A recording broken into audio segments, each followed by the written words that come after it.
আসসালামু আলাইকুম। আমরা তো সবাই ভোট দিব। একজন রিক্সাওয়ালা যেমন ভোট দিবে, একজন ভ্যান গাড়িওয়ালা যেমন ভোট দিবে, ঠিক তেমনি আমিও ভোট দিব। আবার ডক্টর ইউনূস স্যারও তো ভোট দিবে। আচ্ছা, ডক্টর ইউনূস স্যার কাকে ভোট দিবে? এটা যদি জানা যাইতো, ওনার এই মনের খবরটা, উনি যাকে ভোট দিবে সে হবে এই দেশের প্রধানমন্ত্রী। এটা আপনারা মাথায় নিয়ে নিয়েন। ওনার ভোটটা যে পাবে এটা তো আমরা জানতে পারবো না কোনোদিনই, কিন্তু তারপরও ধরে নেই যদি জানতে পারতাম তাহলে বুঝতে পারতাম আমাদের নেক্সট প্রধানমন্ত্রী কে। দুজনের একজন। আপনারা বুঝতেই পারতেছেন, তারেক রহমান সাহেব, ডাক্তার শফিকুর রহমান, এই দুজনের একজন। কিন্তু এর মধ্যে আবার গুজব ছড়ায় গেছে যে ওনাদের আট জোট থেকে আবার হইল 12 থেকে আবার 11। এই 11 দল যে একটা ভোটের বাক্সে আসছিল, ওনাদের বন্ধুত্বটা ভাঙ্গা যাচ্ছে। করুণ ব্যাপার না? মনে হইতেছে বেহালা বাজতেছে। গত 2 দিন এই একই আলাপ তো, হায় হায় হায়। আমার আরেকটা দল ভীষণ খুশি এতে, ভীষণ খুশি। আগেই কইছিলাম না চরমনাই পীর এগুলা মাইনা নিবে না। চরমনাই পীর সাহেবকে নিয়েই কথা উঠছে। ওনার কারণেই দলের মধ্যে ভাঙন ধরছে। দল তো না, ওনারা একটা বাক্সে আসতে চাইছিল, একটা ইসলামিক ঐক্য জোট, এক বাক্সে একটা ভোট নিবে, এরকম একটা চিন্তাধারায় পরিকল্পনায় ওনারা এগুচ্ছিল। এবং আমি একটা টাইমে এটাও আপনাদের বলছি, আপনাদের মনে আছে যে দেখেন, ডাক্তার শফিকুর রহমান স্যারের জন্য এবং জামাতের জন্য সবচেয়ে বড় চ্যালেঞ্জ ছিল 8 দলকে এক করা। ওনার জন্য এইটা কোনো চ্যালেঞ্জ না যে বিএনপির সাথে কিভাবে মোকাবেলা করব বা আওয়ামী লীগের সাথে কিভাবে মোকাবেলা করব, এইটা চ্যালেঞ্জ না। ওনার জন্য বড় চ্যালেঞ্জ ছিল 8 দলকে এক করা। আমাকে যারা আপনারা ফলো করেন তারা নিশ্চয়ই আমার মুখে এই কথাটা শুনছেন। দেখেন, ওই জায়গায় আবার আসতেছি আমরা। এখনো দেখেন ওই চ্যালেঞ্জের মধ্যে আছে, বন্ধুত্ব ভেঙে যাচ্ছে, বেহালা বাজতেছে, করুণ অবস্থা একটা। দেখেন, আপনাদের একটা ছোট্ট গল্প বলি। দুধ আর পানির বন্ধুত্বটা কবে হয়েছিল জানেন? আমরা জানি না, কিন্তু অনেক অনেক দিন আগে, আদিকালের কথা। প্রথম যেদিন গোয়াল তার গরুর দুধের সাথে পানি মিশাইছিল, সেদিনকার কিছু কথা বলি। যখনই পানি মিশাইছে তখনই পানি বলতেছে দুধকে, হে দুধ, তুমি তো আমার জীবনটা ধন্য কইরা দিলা। আমি কখনো ওই বৃষ্টি হইয়া ড্রেনে পড়ি, পুকুরে পড়ি, নর্দমায়, খালে, বিলে, সমুদ্রে, পুকুরে এবং রাস্তাঘাটে মানুষের পায়ের নিচে মানুষ আমাকে মারায়া যায়, আমার উপর দিয়ে গাড়ি চালায়া যায়। আমার জীবনের কোনো মূল্যই ছিল না। তোমার সাথে মিশা আজকে আমি ধন্য হয়ে গেলাম। তোমার সাথে মিশার পর আজকে আমি দেখো গৃহস্থের বাড়িতে যাচ্ছি। ওই গোয়াল এক গৃহস্থের বাড়িতে দুধটা দিয়ে আসে। ওই দুধটা নিয়ে ঘরের বউ একটা পাতিলে চড়ায় এবং চুলাতে আগুন জ্বালাইবার ব্যবস্থা করতেছে। ঠিক ওই টাইমে ওই পানি বলতেছে যে দেখো, তুমি তো আমার জীবন ধন্য কইরা দিছিলা, কিন্তু আমি সেটার প্রতিদান দিব। তখন দুধ বলে, বন্ধুত্বের মধ্যে আবার প্রতিদান? কিভাবে তুমি সেই প্রতিদান দিতে চাও? যে এখনই গৃহস্থ দেখবা আগুন জ্বালাইতেছে, এই আগুন জ্বালাইলে আমি তোমাকে পড়তে দিব না। কে বলতেছে? পানি বলতেছে, হে বন্ধু, আমি তোমাকে আগুনে পুড়তে দিব না। আমি বাষ্প হইয়া উপরের দিকে চইলা যামু, আকাশে উইরা যামু, তবু আমি তোমাকে পড়তে দিব না। আমি তোমাকে ছাইরা চইলা যামু। তখন দুধ বলতেছে, এইটা কি বললা? তুমি ছাড়া কি আমি বাঁচতে পারবো না। আমার ভিতরে কান্নার জোয়ার আসবে, আর এই কান্নার জোয়ারের ঢেউতে দেখবা উচ্চা পইরা ওই পাতিল থেকে আমি ওই আগুন নিবাইয়া দেবো, ওই গৃহস্থের আগুন নিবাইয়া দেবো আমি বন্ধু, তাও আমি তোমাকে ছাইরা যাইতে দেবো না। দেখছেন কি বন্ধুত্ব? কেন এই কথাগুলো বললাম? ডাক্তার শফিকুর রহমান স্যার এরকম একটা বন্ধুত্ব করতে চাইছিল। কারণ কি জানেন? জোর দরকার। ভাই, 10 মিলে করি কাজ, হারি জিতি নাহি লাজ, ছোটবেলায় আমরা পড়তাম না, বলতাম না? ওইটাই মনে করেন উনি সবাইকে এক করতে চাইছে। কিন্তু ওনারা কি এক আছে নাকি ওই দুধ আর পানি আলাদা হয়ে গেছে? না ভাই, দুধ আর পানি আলাদা হইতে পারে না। যদি আলাদা করতে চান তাহলে ওই যে দুধ দেখেন না, কান্নার জোয়ারে ওই আগুন নিভায় দিবে। এরকম বন্ধুত্ব হয়ে গেছে তো ভাই। আপনারা কেউ ঘাবড়ায়েন না, এসব আলোচনা কানে নিয়েন না। কারণ কি জানেন, যুগটা তো অন্যরকম, আগের যুগ তো নাই। এখন একটা নিউজ পাইলাম আমি, এই নিউজটাকে আমি বিভিন্ন রকম ভাবে পরিবেশন করতে পারি, কিন্তু নেগেটিভ ভাবে যদি পরিবেশন করতে পারি তাহলে ভিউ বেশি হবে, মানুষ বেশি শুনবে, বেশি দেখবে। এইটাই চলতেছে ভাই, যার জন্য দেখেন না গত 2 দিন এই আলোচনা। আর এই আলোচনাটা ভাই ইচ্ছা করে আনা হয়েছে, ওই যে একটা পরিকল্পনা, হ্যাঁ ওই আই হ্যাভ এ প্ল্যান না, এইটাও ওনারা ওই প্ল্যান করে ফেলাইছে, ওনারাও একটা পরিকল্পনা করে ফেলাইছে।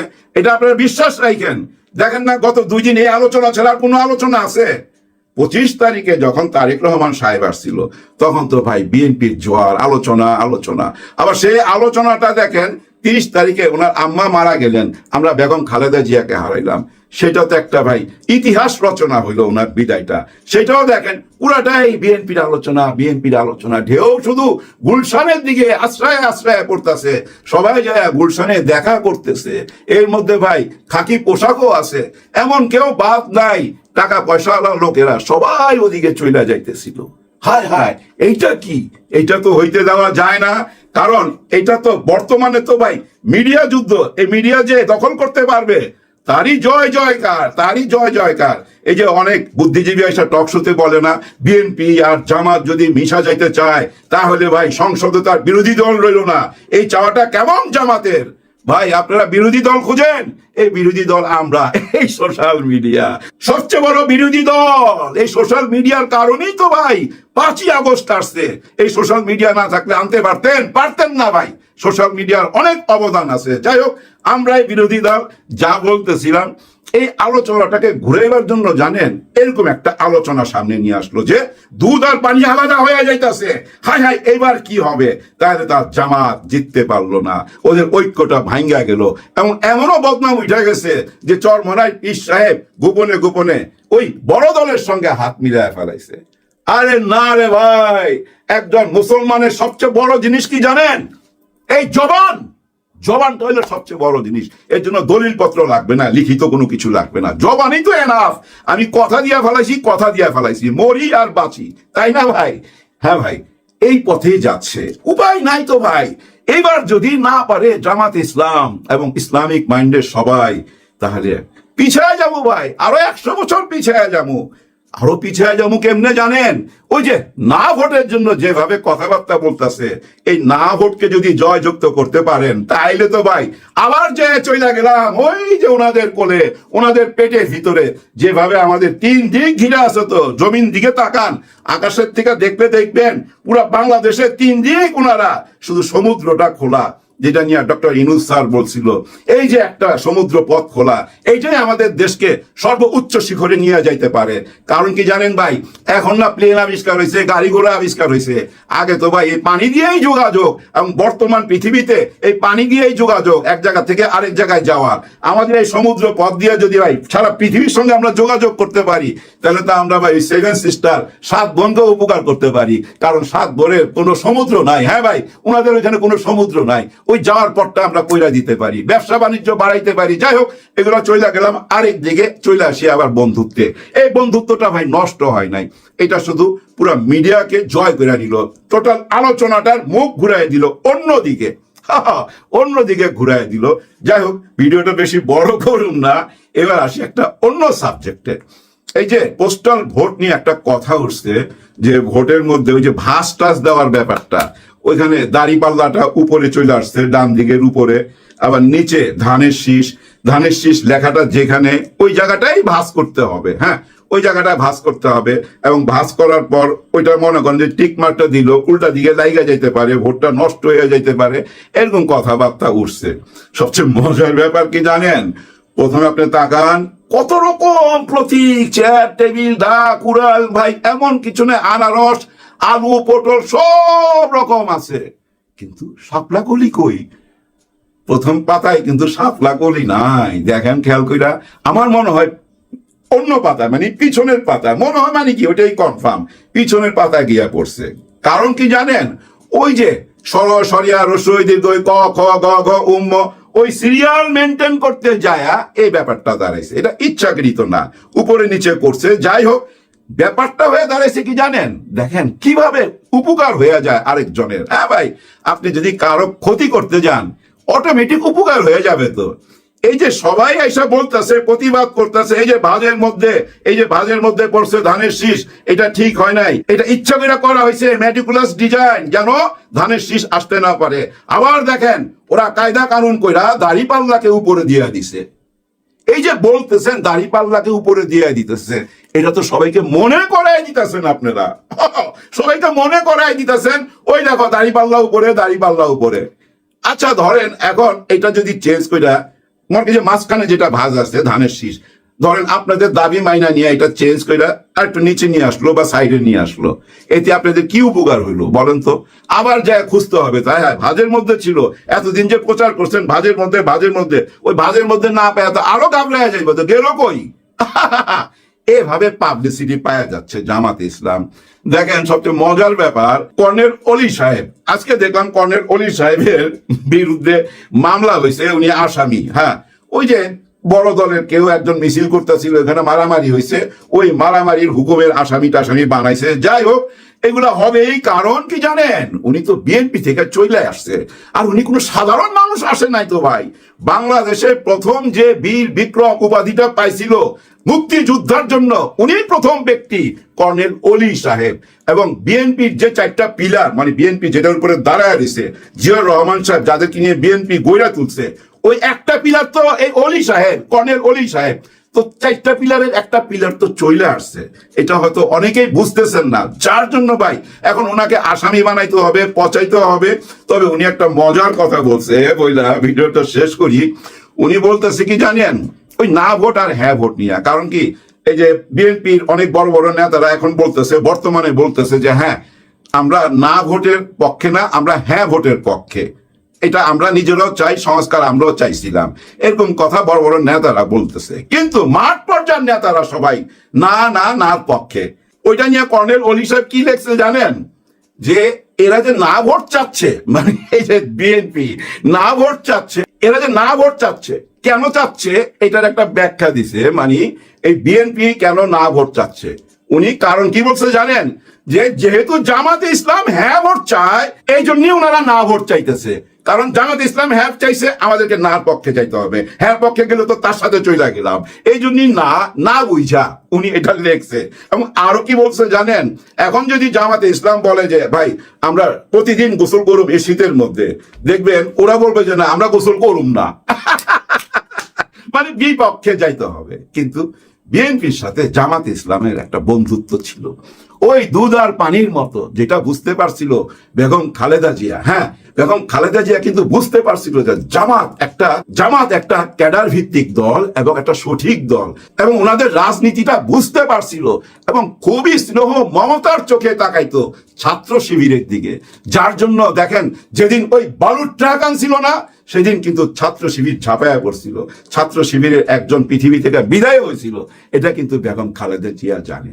যার জন্য স্নেহ মমতার চোখে তাকায়, যে সন্তানের চোখে দেখে, কারণ উনি বুঝতে পারতেছিল যে এরা ঠিক রাজনীতি করে এবং যে এরা সত্যিকারের দেশপ্রেমিক। যার জন্যই কিন্তু ওই দুধ আর পানির মতো আমাদের বিএনপি আর জামাত ইসলাম একসাথে হয়ে ভাই বহুদিন পথ চলছে। যার জন্য ডাক্তার শফিকুর রহমান দেখেন উনি ছুইটা গেছে তারেক রহমান সাহেবের কাছে, ওই শোক বইতে লেখনী দিয়া, ওনার মন্তব্য দিয়া তারেক রহমান সাহেবের সাথে বৈশা বলছিল যে আমরা ক্ষমতায় আসি না আসি, আমরা যে কয়টা আসন পাই না কেন, আগে অফার রাখা গেলাম যে আমরা একটা জাতীয় সরকার গঠন করব, এবং আমরা যদি কোনো কারণে ক্ষমতায় আসি এবং শপথ নেওয়ার 1 ঘন্টা আগে হইলো আপনার কাছে আসবো ওই জাতীয় সরকার গঠন করার জন্য। এর পিছনে একটাই উদ্দেশ্য ভাই, সবাই মিলা, অনেক বড় তো ভাই, ওই দেশটা অনেক বড়, তো সবাই এক না হলে তো ভাই ওদের হাত থেকে বাঁচতে পারবেন না তো ভাই, কারণ ওরা তো বিরাট কিছু হারায় ফেলাইছে 5ই আগস্টে। ধরে নেন ওই 7 সিস্টারের মতো 8 সিস্টারের একটা বোনকে হারায় ফেলছে তারা, এই বাংলাদেশকে। হ্যাঁ ভাই, বাংলাদেশ নিজের পায়ে দাঁড়াইতে হলে পৃথিবীর সবগুলো দেশকে যে চোখে দেখবে, পার্শ্ববর্তী দেশকে সেম একইভাবে দেখতে হবে, এর বেশিও না কমও না, যেটা ডক্টর ইউনূস স্যার বলছিলেন। এবং শেষবারের মতো ঠিক যাওয়ার আগে আবার ক্রিকেট নিয়ে বুঝিয়ে দিয়ে গেল, ক্রিকেট নিয়ে এই মুস্তাফিজকে নিয়ে যেটা হইলো ভাই, যে কঠিন জবাবটা দিল মুখের মধ্যে, একেবারে মুখের মধ্যে তো ভাই মুখ সিলাই হয়ে গেছে, মুখ বন্ধ হয়ে গেছে। ভারতের সমস্ত চ্যানেল থেকে নিন্দা জানাইতেছে, নিজেদেরকে নিজেরা নিন্দা করতেছে। এখন দেখেন কি গেমটা খেলা দিছে। তার মানে কি জানেন, ওই যে মুখামুখি, কেউ ছোট না কেউ বড় না, আমার দেশ আমার পতাকা, আমি স্বাধীন, তোমার দেশ তোমার পতাকা, তুমি স্বাধীন, আমার স্বাধীনতায় কোনো হস্তক্ষেপ করতে পারবা না, এটাই শেষ কথা। আর একটা মাস বাকি, বেশি দিন না ভাই, আর এক মাসও নাই, আরো 2-1 দিন কম হবে। কিন্তু ভাই যে হোক প্রধানমন্ত্রী, হ্যাঁ ভোটে ভোট দিবেন। হ্যাঁ ভোট মানে আজাদি, হ্যাঁ ভাই, হ্যাঁ ভোট মানে আজাদি। আর না ভোট মানে কি? না ভোট মানে গোলামি। গোলামি মাইনা নিবেন না আজাদি মাইনা নিবেন? আমরা আজাদি চাই, আমরা হ্যাঁ ভোট চাই। সবার জন্য সবাই দোয়া করবেন। আল্লাহ হাফেজ। আসসালামু আলাইকুম। আমার ইউটিউব চ্যানেল, যেটা আমার দ্বিতীয় ইউটিউব চ্যানেল, সেখানে আপনারা আমার এই লাইভ দেখছেন, এবং ফেসবুক পেজ, এই দুইটা থেকে লাইভে আসলাম। কারণ লাইভ গুলো যাওয়ার সাথে সাথেই বিশাল চক্র পেছনে লেগেছে, তারা এটার রিপোর্ট করছে। তো যে কারণে মেইন চ্যানেলটাকে আপাতত একটু সেভে রাখতে চাই লাইভ টাইপ থেকে। যাই হোক, যারা দেখছেন আমার এই চ্যানেলটাতে, যারা লাইভ দেখছেন, তারা এটা আপনাদের পরিচিত যারা আছে তাদেরকে জানিয়ে দিতে পারেন যে এই চ্যানেলটা আমার। কারণ অনেকে বিভ্রান্ত হতে পারেন। ফেসবুক পেজগুলো, যে পেজগুলো এখন আছে, আমার ভেরিফাই ফেসবুক পেজটা যেহেতু এখনো ফেরত পাইনি, সেই কারণে আমার এই 1.5 মিলিয়নের যে পেজটা এখন আপনারা দেখেন, সেটার বাইরে অনেক পেজ বের হয়েছে যেগুলোতে নানান ধরনের বিভ্রান্তি ছড়ানো হয়। এটার ব্যাপারে আপনারা সাবধান থাকবেন। আমি যদি নতুন কোনো পেজ বা ইউটিউব চ্যানেল করি, সেটা নিশ্চয়ই আমি আমার ইউটিউব চ্যানেল যেটা আছে সেখানে পোস্ট করে আপনাদেরকে জানাবো, এবং আমার পেজ যেটা এখন 1.5 মিলিয়নের আছে সেটাতে আপনাদেরকে জানিয়ে দেওয়া হবে। যাই হোক, আপনাদের যে বিষয়টা নিয়ে আমরা কথা বলার জন্য এসেছি, সেটা আপনারা নিশ্চয়ই শিরোনামে দেখতে পেরেছেন। বিষয় হলো যে প্রথমত সবশেষ যে বিষয়টা নিয়ে আমাদের বিতর্কের তৈরি হয়েছে, যে বিসিবির পরিচালক জনাব নাজমুল হোসেন ভাই, উনি একটা বক্তব্য দিয়েছেন। যে বক্তব্যে উনি বলেছেন যে ক্রিকেটাররা কিছুই করতে পারে না, তাদের পেছনে খরচ করা হয়। এটার পর থেকেই তারা সবাই মোটামুটি এক হয়ে, আর ইন্ডিয়ার পয়সা পাওয়া মিডিয়াগুলো তো আছে, তারা একটা নতুন সুযোগ পেয়েছে বোর্ডের বিরুদ্ধে কথা বলার।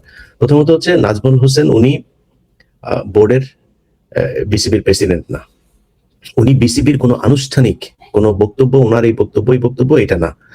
দ্বিতীয়ত হচ্ছে, উনাকে এই ক্রিকেটাররা, উনি প্রথম যে কথাটা বলেছিলেন যে ভারতের দালাল তামিম ইকবাল, এই কথাটা বলার পর থেকে ওনার বিরুদ্ধে ক্রিকেটাররা সবাই বলবো না, একটা অংশ, যাদের এই যে সবচেয়ে বেশি ফালাফালি করে, যেটা মিঠুন, এটার টেস্টের গড় হচ্ছে 18 আর টি-20-র গড় হচ্ছে গিয়ে 10। এই বিশাল, মানে পৃথিবীর সবচেয়ে বিশ্বমানের এক অলরাউন্ডার প্লেয়ার তিনি ব্যাপক উত্তেজনা দেখিয়েছেন। উত্তেজনা দেখায় কাপড় চোপড় বিছনা টিছনা নষ্ট করে ফেলার অবস্থা। তো উনার উত্তেজনা দেখা, আর সারাদিন উনি খালি এটা চাই ওইটা চাই, এটা করা যাবে না। এর বেটা, ভারতে যদি বাংলাদেশ খেলতে যায়, তোরে নিবে খেলতে? তুই কি প্লেয়ারের একাদশে আছিস? তোর এত মাথা ব্যথা কেন? এরা সবাই মিলে নাজমুল ভাইকে যেভাবে অ্যাটাক করেছেন, নাজমুল ভাই ওই জায়গা থেকে, তিনি দাঁড়িয়ে থেকে, তার তো খারাপ লাগতেই পারে, তিনি তো প্রতিক্রিয়া জানাইতেই পারেন। তিনাকে চারিদিক থেকে যেভাবে চেপে ধরা হয়েছে, সেটার প্রতিক্রিয়া তিনি জানিয়েছেন।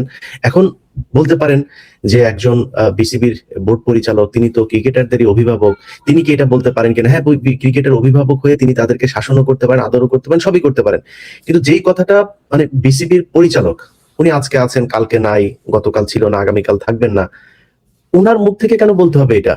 আপনি ক্রিকেটার, আপনার তো দেশের প্রতি বুকের মধ্যে হাত দিয়া, তারপরে যে রবীন্দ্রনাথের চুরি করা গানটা গান, তো এই আপনি যেভাবে ভাব দেখান, আপনি বিশাল দেশপ্রেমিক। ইন্ডিয়া যখন মুস্তাফিজকে বের করলো, কয়জন ক্রিকেটার এটাকে নিয়ে ভারতের বিরুদ্ধে কথা বলেছেন? কয়জন ক্রিকেটার প্রতিবাদ, এই তামিম যিনি কিনা এত দেশপ্রেম দেখাইতে আসলেন, তিনি প্রতিবাদ করেছেন ভারতের? এটা করেন নাই।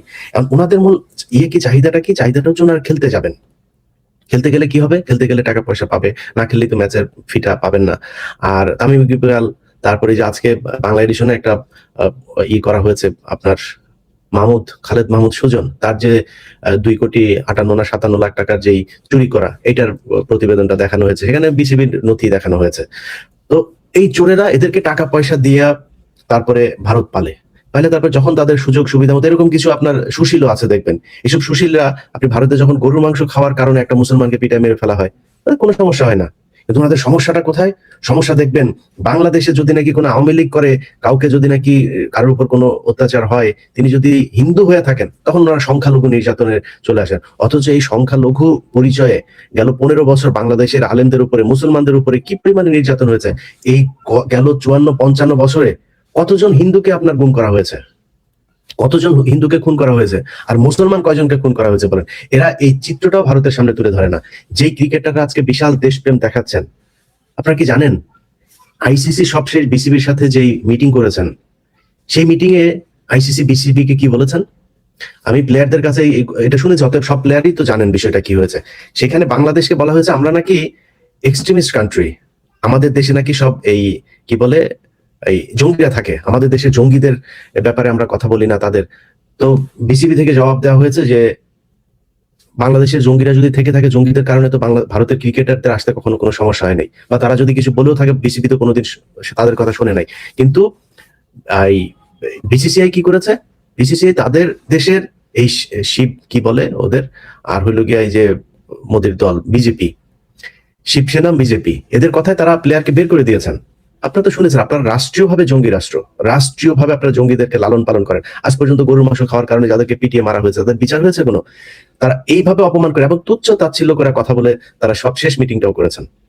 মানে ওরা হইলো গিয়ে রাজা আর এই দেশের মানুষ সব প্রজা, এরকম একটা চাকর বাকরের মতো আচরণ করে। এগুলো প্লেয়াররা জানে না, এগুলো তামিম ইকবাল জানে নাই, এই মিঠুন জানে নাই, এগুলো অন্য প্লেয়াররা জানে নাই, তাদের গায়ে লাগে না, তারা প্রতিবাদ করেছে। মানে সবাই একটা ইতে থাকে, আইপিএল এ যদি ডাক না দেয়, আমরা যদি ইন্ডিয়ার বিরুদ্ধে কথা বলি, আর কিছু আছে নগদ টাকা পেয়ে তারপরে তাদের পক্ষ হয়ে কথা বলে। এইটাই হচ্ছে মানে বাস্তবতা। এখন নাজমুল হোসেন ভাই যেটা বলেছেন, যে কথাটা বলেছেন, আমি এতক্ষণ যা বললাম ইট সিমস লাইক আমি নাজমুল ভাইয়ের কথার বিপরীতই বললাম। কিন্তু এবার আসল পয়েন্টে আসেন। বাংলাদেশের পরে আফগানিস্তান খেলা শুরু করেছে, বাংলাদেশের পরে আয়ারল্যান্ড এসছে, তাদের সাথে ম্যাচ হারে না, নিয়মিত হারে, তাও নিয়মিত। আফগানিস্তানের কাছে আপনার ইও হয়েছে, কি বললো ওটা, হোয়াইট হাউস ওয়াশও হয়েছে। এই বাংলাদেশ, আপনারা যে খেলা করেন, আপনাদেরকে যে সুযোগ সুবিধা দেওয়া হয় ওইটার ধারে কাছে আছে। এতদিনে আপনাদের অন্তত বিশ্বকাপে গিয়ে সেমিফাইনাল ফাইনাল নিয়মিত খেলা উচিত। আপনারা কি করেন? একজন যদি আউট হন, মনে হয় সব লাইন ধরে বিকাশের পেমেন্টের মতো একটার পর পর একটা পড়তে থাকেন। তা আপনাদের বিরুদ্ধে কথা বলবে না? বিসিবি বোর্ড পরিচালকরা কথা বলবে না? বিসিবির প্রেসিডেন্ট কথা বলবে না? আপনাদেরকে নিয়ে সমালোচনা করবে না? সমালোচনা তো করবে, সমালোচনা দিতে হবে। আজকে যদি মনে করেন আপনারা এই যে যাওয়ার জন্য এত ফাল পারতেছেন না ইন্ডিয়াতে, সব ভয় টয় সব দূর করে আপনারা গেলেন, গিয়া যে গোহারাটা হারবেন ইন্ডিয়াতে, পাবলিক যে আপনাদের তখন কি করবে এটা বুঝতে পারছেন? স্টেডিয়ামে পাবলিকের পকেটের টাকা দিয়ে আপনারা খেলেন, বাংলাদেশের জনগণের টাকায় আপনারে কোটি কোটি টাকা ইয়ে দেওয়া হয়, বেতন দেওয়া হয়, বিভিন্ন সুযোগ সুবিধা দেওয়া হয়, একটা ম্যাচ হারলেই 2 কোটি ইয়ে, তারপরে এই যে ওই যে কি বলে প্লট, এগুলো কি আপনার বাপের টাকা? শেখ হাসিনার বাপ দিত বাংলাদেশের জনগণের, সেই টাকা আপনাদেরকে দেওয়া হয়। তো সেই টাকা নিয়ে আপনারা খেলা করেন, আপনার দেশের প্রতি দায়বদ্ধতা নেই, যা মনে চায় তাই করেন। স্টেডিয়াম থেকে একটা কেউ কিছু বললে তারা আবার মারতে যান। এত ভাব মারলে তো হবে না। আর আপনারা এত ভাবের প্লেয়ার হয়েও জানাই যে আপনারা ভারত, অস্ট্রেলিয়া, সাউথ আফ্রিকা, ইংল্যান্ডের মতো বিশাল বিশাল দল নিয়মিত ভাবে আপনারা ভালো খেলে যান, আপনাদের কোনো ধারাবাহিকতা নাই, আপনারা খেলেনও না ভালো। তো তারপরে এই দেশের মানুষ আপনাদেরকে বিশাল ভালোবাসে, সেই মানুষের ভালোবাসাকে যদি আপনারা ফেরত দিতে চান, তাহলে তো মানুষের সম্মানের দিকে আপনাদের তাকাইতে হবে। এই ভারত যে অপমানগুলো আমাদেরকে গেল কয়েকদিন ধরে করলো, এটার বিপক্ষে আপনারা দাঁড়াবেন না? এটার জন্য আপনারা কোনো কথা বলবেন না? আপনাদের কোনো হাঁচি কাশি কোনো কিছু নাই। কি হইলো হঠাৎ করে আপনারা কালকের মধ্যে নাজমুল হোসেন, বাংলাদেশের আমি যতটুকু জানি বাংলাদেশে এই পর্যন্ত যত বোর্ড হয়েছে সবচাইতে একদম সৎ দক্ষ মানুষগুলো, মানে যারা নিজে থেকে আসলেই দেশের জন্য চিন্তা করে, দেশের ক্রিকেটের জন্য চিন্তা করে, এই মানুষগুলো এসছে। এই মাঝখানে আসিফ আকবর আসলো। মানে সমস্যাটা কোথায় দেখেন? সমস্যাটা হইলো এইটা একটা বিরাট ধান্দাবাজির জায়গা। ধান্দাবাজিটা কিরকম? ধরেন এখানে এই যে খাবার দেওয়া, এখানে পানি দেওয়া, এখানে মাঠ পরিষ্কার, মানে এই খেলা সংক্রান্ত বিশাল বাণিজ্য আছে এই জায়গায়। এই বাণিজ্যের এক একজন এক এক জায়গার সুবিধাভোগী। এই সুবিধাভোগীরা চায় না যে এখানে কোনো সৎ মানুষ আসুক। আমার হাতে কিছু জিনিস আসবে, আপনারা পাবেন। এই জায়গাটার নাম মনে নাই, সিরাজগঞ্জ থেকে বগুড়া না কোথায় যেন, তাদের মাইক্রোবাসের ভাড়া দিয়েছে কত জানেন? ভাড়া দেখিয়েছে কত? এই গত সাবেক যে বোর্ডগুলো ছিল 16,000 টাকা এক একজনের ভাড়া দেখিয়েছে। একটা ডাবের দাম দেখে, ডাব খাওয়ার ডাবের দাম দেখানো হয়েছে 18,000 টাকা। এগুলো আপনারা জানবেন। এই যে খালেদ মাহমুদ সুজন, যে আবার কালকে ইন্ডিয়াতে খেলতে না গেলে ওনাকে কি হয়ে যাবে বলেছে না, কেন বলেছে জানেন? কারণ এটা হলো দুর্নীতিবাজ। আজকে বাংলা এডিশনে যান আপনারা, বাংলা এডিশনে তার যে নিউজটা দেখানো হয়েছে, সে কি করেছে, বোর্ডের পরিচালকরা, এটা আমি নিজেও জানতাম না, বোর্ডের পরিচালকদের কিন্তু কোনো বাড়তি কোনো বেতন ভাতা কোনো কিছু নাই। তাদের খেলাধুলার জন্য, মাঠ দেখার জন্য, বিসিবির কোনো এই প্রকল্পের জন্য তিনি এক জায়গায় যাবেন, মনে করেন বান্দরবন যাবেন, বান্দরবন গেলে বান্দরবনে সেখানে যাওয়ার পরে হোটেলে থাকা, খাওয়া, গাড়ির ভাড়া টাড়া যেগুলো দরকার হয়, এর বাইরে কোনো কিছু নাই। এখানে সবাই স্বপ্রণোদিত হয়ে দেশপ্রেম থেকে, দায়িত্ববোধ থেকে এখানে আসেন, একটা সম্মান, আরেকটা হচ্ছে দেশের জন্য কাজ করবেন, ক্রিকেটের জন্য কাজ করবেন, এই জন্য আসেন। উনি প্রতিটা ট্যুরে টোটাল আমার কাছে আসা নথি অনুযায়ী 2,57,00,000 19,800 কত টাকা যেন, এই যে টাকাটা উনি আত্মসাৎ করেছেন, এই টাকার জন্য ওনার বিচার হওয়া উচিত। তো ওনার বিচার হইতে হবে, দুদকের বিচার করা দরকার, মানে বিসিবিরও এখন উচিত ওনার বিরুদ্ধে এগুলো ই করা। এর আগে বোর্ডে কারা কত টাকা তসরুপ করেছেন তাদের করা দরকার। নারী ক্রিকেটাররা এত ভালো খেলে, তাদেরকে বলাকা বাসে করে তারপরে এই যে আপনার ফুটবল টিমটারে আপনার ইয়েতে সিলেটে পাঠিয়েছে, একবার বলাকা বাসে করে। টাকার অভাব নাই তো তাদের, তারা তো ঠিকই ভিআইপি হালে যায়, তারপরে বিজনেস ক্লাসে গিয়ে এরপর 5 স্টার হোটেলে থাকে, তাদের কোনো সময়, তার উপর আবার এই মেয়েদেরকে আপনার যৌন হয়রানি করে। এটা বোর্ডের এরা করে গিয়েছে এগুলো। তো যেহেতু এগুলো করে গিয়েছে, এখন নতুন এরা এসছে, আসিফ আকবর তো ঘাটতারা লোক, আসিফ আকবর তো মনে করেন সে তো শুনবে না, তারা যদি একটা কিছু বলা হয় সে তো ওইটারে প্রোটেস্ট করবে, তার উপর দিয়ে আপনি মাস্তানি করে কিছু করতে পারবেন না। এই যে নাজমুল হোসেন, মানে 100% অনেস্ট একটা লোক, একদম 100% অনেস্ট, মানে এটার মধ্যে কোনো চিটারিটা কিছু নাই, কিন্তু তাদেরকে রাখা যাবে না, এই জন্য এদের পেছনে লাগা হয়েছে। আলটিমেটাম দিয়েছে, বাবারে কালকে দুপুরের মধ্যে ওনারা করে ফেলতে, নাহলে মিঠুন খেলবে না। মিঠুন যদি না খেলে তাহলে আপনি বুঝতেছেন বাংলাদেশ ক্রিকেট বাঁচবে? এটা হলো বাংলাদেশের এই সাকিব আল হাসানের মতো বাংলাদেশের নয়নের মধ্যমণি হইলো গিয়া মিঠুন। মিঠুন সারা জীবন মনে করেন ওনার কি রেকর্ড আছে, একা 10 উইকেট নেওয়ার রেকর্ড আছে, একা 3,000 রান করার, এক ম্যাচে এক ওয়ানডে ম্যাচে 3,000 রান করার রেকর্ড আছে। রেকর্ডের অভাব নাই, রেকর্ডের সরাসরি আলটিমেটাম দেয় দুপুরের মধ্যে নাজমুল হোসেন এই করে ফেলতে পারে। নাজমুল হোসেন রাখলে চুরি করা যাবে না, আসিফ আকবরের রাখলে চুরি করা যাবে না, এই যে আমিনুল ইসলাম এদেরকে রাখলে। আরেকটা মানুষ আপনাদের কাছে অনুরোধ থাকবে, বোর্ডের যদি সুযোগ থাকে, মোহাম্মদ রফিক, গ্যারান্টি দিলাম, গ্যারান্টি 100% অনেস্ট একটা লোক, এরা যদি পারেন কোন জায়গায় কাজে লাগায়েন। এই ধরনের লোকগুলো থাকলে এরা চুরি করতে পারবে না, এটা হচ্ছে সমস্যা। ইন্ডিয়ার কথা শোনানো যাবে না যদি ক্রিকেটারদের ন্যূনতম দেশপ্রেম থাকে। আমি একজন প্লেয়ারের কাছ থেকে যেটা শুনেছি, কালকে আইসিসি মানে ইন্ডিয়া এবং বিসিসিআই এর ওদের নিজস্ব যেটা, এরা বিসিবির কর্মকর্তাদেরকে যে পরিমাণে তুচ্ছ তাচ্ছিল্য ছোট করে কথা বলেছে, আমার দেশকে যেভাবে ছোট করে কথা বলেছে, আমরা নাকি ফান্ডামেন্টালিস্ট, এইসব করে কথা বলেছে। আমার দেশে কোন দিন এই পুরো, আমি মানে বাংলাদেশের ইতিহাসে যদি নাকি আমার একদিন দেখাইতে পারেন যে কোনো হিন্দুকে কেউ কোনোদিন জোর করে বলেছে যে তুই কালেমা পড়, এটা যদি কোনো গ্যারান্টি দিতে পারেন, কারো যদি বলা হয় তুই গরুর গোশত জোর করে খাওয়ানো হয়েছে, শুকুরের মাংস তো আমার হারাম, ওর যেমন গরুর মাংস হারাম, তো আমার যদি নাকি এখন বলে যে বাংলাদেশের কোনো মানুষ কোনোদিন কোনো হিন্দুকে শুকুরের মাংস খাওয়ার জন্য মেরেছে, আজ পর্যন্ত দেখাইতে পারবেন? কখনো এরকম হয় নাই বাংলাদেশের ইতিহাসে, এটা কোনোদিন হয় নাই, হবেও না ইনশাআল্লাহ এই দেশে। তারপরে আমরা নাকি ফান্ডামেন্টালিস্ট, আর ওনার দেশে ওনারা মুসলমানদেরকে গরু মাংস খাওয়ার জন্য মারে, জোর করে ধরে নিয়ে তারপরে রামনারায়ণ পড়ায়, জয় শ্রীরাম পড়ায়। ভাই এগুলি পড়ায় যদি নাকি হইতো, এই হিন্দু বানানো যাইতো, তাহলে তো ভাই সারা পৃথিবীতে বহুত হিন্দু থাকতো। আপনারা ধর্ম নিরপেক্ষতা, আপনারা এই কি বলে বাক স্বাধীনতার কথা বলেন, ডাক্তার জাকির নায়ক এ তো মনে করেন মানে উগ্র কথাবার্তা বলে নাই, তাই না? আপনাদেরকে বুঝায় তারপরে তারা ধর্মীয় ব্যাখ্যা দিয়ে কম্পারেটিভ রিলিজিয়ন নিয়ে তিনি পড়াশোনা করেছেন, তিনি এটা নিয়ে করেন, আপনার ধর্ম নিয়ে কটাক্ষ করেও কিছু বলে নাই। আপনি যখন তারা কটাক্ষ করে কিছু বলেন যে রাসূল সাল্লাল্লাহু আলাইহি সাল্লাম বিয়ে করেছেন কেন এতগুলো, তা আপনারা যদি নাকি রাসূল সাল্লাল্লাহু আলাইহি সাল্লাম বিয়ে যদি নাকি 4টা করে থাকেন, আপনাদের 40,000 করার মতো দেবদেবী আছে, 70,000 করার মতো আছে, 60,000 করার মতো আছে, তা আপনার ওইটা নিয়ে আপনার গায়ে লাগে না? তখন আপনার বোঝানো হয়। এখন ডক্টর জাকির নায়কের সবচেয়ে বড় যেটা, সেটা হচ্ছে যে উনি কি করেন, উনি বলেন যে কোরআনের মানে একদম সত্যি, উনি সরাসরি উনি স্বীকার করেন যে কোরআনে এখন পর্যন্ত 80% সত্যতা, সায়েন্সের সত্যতা পাওয়া গিয়েছে, 20% পাওয়া যায় নাই মানে এখনো প্রমাণ হয়নি। প্রমাণ হওয়া না হওয়া মানে আজ থেকে 100 বছর আগে কি মোবাইল ইউজ করতে পারতো নাকি? আজ থেকে 100 বছর আগে কি কোনো মায়ের পেটে ছেলে হবে না মেয়ে হবে সেটা জানার সুযোগ ছিল নাকি? তো অনেক কিছুই আগেও আবিষ্কৃত হয় নাই, এখন আবিষ্কৃত হচ্ছে। আবিষ্কার হয় নাই তার মানে কি এটা সম্ভব না, এটা মিথ্যা না? আবিষ্কার হয় নাই মানে হয় নাই। একসময় মানুষ জানতো যে সূর্য ঘুরে, এখন জানে পৃথিবী ঘুরে, তার মানে কি সায়েন্স তো ভুল করেছিল?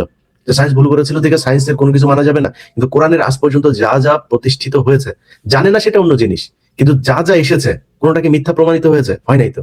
তো ডাক্তার জাকির নায়ক সেটাই বলেন, সেই লোকটাকে আপনি ওই দেশে থাকতে দেন নাই, কারণ কি ওই দেশে যদি আর 5 বছর জাকির নায়ক থাকতো, তাহলে তো আপনি আর লোকই খুঁজে পাইতেন। এখনই তো আপনাদের এই চোনামোনা নিয়ে তো মানুষের নানান প্রতিক্রিয়া। আপনার দেশের লোকজন, একজন বিচারপতি ওই দিন ভারতের, তিনি বলছেন মানে খুব মানে যৌক্তিক কথা, উনি ওনার হিন্দুদেরকে ওই সাংবাদিকরা প্রশ্ন করেছে, সাংবাদিকদের বলছেন যে আপনি কেন গোমাংস নিয়ে গরু আমাদের মাতা, আপনি এগুলো নিয়ে এই কথা বলেন কেন? সেই লোকটা তখন বলেছে যে আমার এটা নিয়ে কোনো সমস্যা নাই, আপনারা যদি আমাকে মানতে বলেন আমি মানবো, যদি একদিন নরেন্দ্র মোদী গরুর চোনা খায় তাইলে। খায় নাকি কোনো ব্রাহ্মণ? খায় কোনো ব্রাহ্মণ গরুর গোবর খায়? গোবর খাওয়ায় কাদেরকে? যাদেরকে খাওয়ায় তারাই মনে করেন এই এই যে এই কলকাতায় এসে তারপরে হুমকি দেয় বাংলাদেশে নাকি এসে তারপরে সব দখল করে নেবে। আসিস বাংলাদেশে, বাংলাদেশ এই দেশের প্রতিটা মানুষ এক একজন যোদ্ধা, প্রতিটা মানুষ এক একজন যোদ্ধা। আর এই যোদ্ধাদের অস্ত্রের পাওয়ার নাই, কিন্তু যেই পাওয়ার আছে সেই পাওয়ার উপর থেকে আসে। ওইটারে নিয়ে লাগালাগি করে তারপরে দেশ দখল করে নিয়ে যাবেন, এত সোজা না। এখন হাসিনা নাই। সো এই মূর্খ এগুলোর দিয়ে যে কলকাতায় যে পশ্চিমবঙ্গের যেই মানে যেগুলোর যেই হিন্দুগুলো আছে এদের কিন্তু সারা পুরো আমেরিকায় এদের প্রচন্ড ছোট তুচ্ছ তাচ্ছিল্য করে দেখা হয়। বাঙালি বাঙালি শুনলে ভারতের কোন জায়গায় বহুত ভালো ভালো অভিনেতা আছে বলিউডে, শুধু বাঙালি এই কারণে টিকতে পারে নাই। খোঁজ নেন দক্ষিণ উত্তর যেখানে যাবেন বাঙালি এদেরকে প্রচন্ড ঘৃণার চোখে দেখা হয়, ভারতেই দেখা হয়। এরা এসে বাংলাদেশের উপরে চালায়। এটা বাংলাদেশ যেটুক হাগে তোরা একটু খাওয়ার সুযোগ পাইস। বাংলাদেশের মানুষের জীবনযাত্রা সম্পর্কে তোদের কোনো আইডিয়া আছে? তোদের ওইখানে তো মানে এই আমার তো পাশে, তাই না? আমি তো জানি ভারতের কি অবস্থা। ভাই আমার ফ্যামিলির লোক গিয়েছে ভারতে, বহু আগের ঘটনা, আমার মার চিকিৎসার জন্য। একটা মাছ কিনে এনেছে, বড় মাছ। সেই মাছ কেনার জন্য পুলিশ ধরেছে যে তুমি এটা কিনছো কেন? এটা তুমি কিনতে পারবে না, কাইটা কাইটা কিনতে হবে। এই যে আমি ক্রাইসিস তৈরি করেছেন দাদা আপনি বাজারে, বুঝছেন? ওইটা কিনলে ক্রাইসিস তৈরি হয়ে যাবে। এই অবস্থা তোদের। খেয়ে এসেছেন না, যে খাবেন, হ্যাঁ বাইরে গিয়ে হাগা, এটা এই জাতি তোরা। তোরা এসে আমাদের সাথে এসে মাস্তানি করতে আসিস। এদেরকে কাজে লাগাই ব্রাহ্মণরা তাদের এই একটা ধর্ম ব্যবসা করে। বলেন তো ভাই, আপনারা ভারতের পশ্চিমবঙ্গের অনেক মানুষ আছে আমার ভিডিও দেখেন, আপনাদের কমেন্ট ইমেল টিমেলে পাই। বলেন ভাই, বেশিরভাগ যদি আমার ইমেল যারা করে মুসলমানেরাই করে, হিন্দুরা মাঝে মধ্যে থ্রেড করে। মুসলমান ভাই হিন্দু ভাই যারা দেখেন আমার ভিডিও, আপনি একটু বললেন আপনার পাশের ব্রাহ্মণ রে একটু যাই বলে একটু গরুর চোনা খাইতে। আপনি তো খান, আমার কোনো সমস্যা নেই, এটা আপনার ধর্ম এলাও করলে আমার কোনো সমস্যা নেই। আপনি গরুর চোনা খাবেন, আপনাকে আপনার ধর্ম সেই অধিকার দিয়েছে। আমার ধর্ম আমাকে অধিকার দিয়েছে গরুর গোশত খাবার। আমার ধর্ম আমাকে বলেছে যে গরুর চোনা যদি তোমার গায়ে লাগে তুমি নাপাক হবা, পরে পাক হয়ে তারপরে ইবাদত করতে হবে। এটা আমার ধর্ম, আমার ধর্ম আমি মানবো, আপনার ধর্ম আপনি মানবেন, কোনো সমস্যা নেই। তা আপনার ব্রাহ্মণরা যাই বলেন যে ভাই একটু গরুর চোনা খাও, একটু গোবর খাও, এটা অনেক ভিটামিন, তো গরুর গোবরে তো অনেক ভিটামিন, একটু খাইতে বললেন। তাহলে আমরা বুঝবো যে হ্যাঁ ঠিক আছে, মানে আপনারা বুঝবেন যে না ঠিক আছে, তাহলে এটা ওনারা আমার গুরুজনেরা যা বলে তাহলে এটা ঠিকই আছে। এই ব্যবসায়ের এই যে অস্ত্র হিসাবে আপনার কাজে লাগেন, সারা জীবন এই অচ্যুত হয়েই থাকতে হবে। আর এই কলকাতায় বসে বসে তারপরে ভারতের হুমকি দিতে পারবেন, এর বাইরে আর কোনো কিছু পারবেন না। যাই হোক, আমরা যে বিষয় নিয়ে আলোচনা থেকে অনেক দূরে চলে গিয়েছে। বাংলাদেশ ক্রিকেট বোর্ডের ক্রিকেটারদেরকে বলবো, ভাই একটু সামনের দিকে, 2 দিন পরের দিকে তাকান। মনে করেন কথার কথা, আপনি এই আইসিসির ক্রিকেটে খেলতে গেলেন, মনে করেন খেলতে গেলেন, আমরা কিছু শর্ত তো তাদেরকে দেওয়া হয়েছে, আমরাও কিছু শর্ত দিয়েছে। সেই শর্তের পরে একটা সমঝোতা হইলো, আপনারা খেলতে গেলেন। এখন 2টা অল্টারনেটিভ হইতে পারে। যেমন বাংলাদেশ ক্রিকেট বোর্ড বলেছে যে আয়ারল্যান্ডকে খালি বাংলাদেশের গ্রুপে নিয়ে আসতে, বাংলাদেশকে আয়ারল্যান্ডের গ্রুপে নিয়ে যাইতে, অর্থাৎ আয়ারল্যান্ডের ম্যাচগুলো সব শ্রীলঙ্কাতে, তাইলেই সবকিছু সমাধান হয়ে গেল। আচ্ছা, আরেকটা বিষয় বলে রাখি, বোর্ডের সাথে কালকে আইসিসির মিটিং এর একটা গুরুত্বপূর্ণ জিনিস। বোর্ড বলেছে যে তোমরা আমাদেরকে নিরাপত্তা দিতে পারবা কিনা। তারা বলেছে এটা আমাদের দায়িত্ব না, তোমার দেশে খেলতে যাবে তুমি, এটার দায়িত্ব না। তার মানে ওরা একটা ঘটনা ঘটানোর, বাংলাদেশ ক্রিকেটকে আরো 30 বছর পিছায় নেওয়ার জন্য একটা পরিকল্পনা ওদের আছে। ওরা বলবে একটা হামলা হয়েছে তো কি হইলো, হতেই পারে। ওনারা তো যত কিছুই করুক ওনারা জঙ্গি না, মুসলমান কোনো দেশে কিছু করলে সেটা জঙ্গি। এখন ওনারা করে ফেলতে পারে, ওনারা দিবেন না। তো বোর্ডের যেটা যে আয়ারল্যান্ডকে যদি এই গ্রুপে দেওয়া হয়, এই গ্রুপ থেকে যদি বাংলাদেশকে আয়ারল্যান্ডের গ্রুপে দেওয়া হয়, তাহলে ক্রিকেটের পুরো ম্যাচগুলো আমাদের হবে শ্রীলঙ্কাতে। সমস্যা কি করেন? আইসিসি মানেই তো BCCI, Indian cricket league board. তো ইন্ডিয়ান ক্রিকেট বোর্ড এটা বললেই হয়ে যায়। আর এটা তো খুব যৌক্তিক বিষয়। আপনারা নিজেরাই বলেছেন যে আপনার দেশে নিরাপত্তা ঝুঁকি আছে, প্লেয়ারদের আপনি নিরাপত্তা দিতে পারবেন, তো আমার প্লেয়াররা কেন যাবে? আর আমার প্লেয়াররা কেন যারা যাইতে চাচ্ছে, প্রশ্নটা হলো এখন তাদেরকে নিয়ে। তারা এইটা নিয়ে কোনো কোশ্চেন করে না যে ভারত আমাদেরকে কেন দিবে না। কিন্তু ওনাদের এর আগে পাকিস্তানের সমস্যা ছিল না, পাকিস্তান রাষ্ট্রীয়ভাবে বলেছে আমরা গ্যারান্টি দিচ্ছি, তোমাদের জন্য 12 স্তরের নিরাপত্তা দিতে চেয়েছে, যায় নাই। এই বাংলাদেশ ক্রিকেট বোর্ডই যায় নাই, তখন যান নাই কেন? এই ক্রিকেটারদের ভেতরে কেউ কেউ এটার বিরোধিতা করেছে, আপন নিজে স্বয়ং যেতে চেয়েছে, তারপর ওনারা যান নাই। তো আপনারা কেন করেন নাই তখন? এখন আপনাদের খুব যাওয়ার জন্য পারাপারি শুরু করেছেন।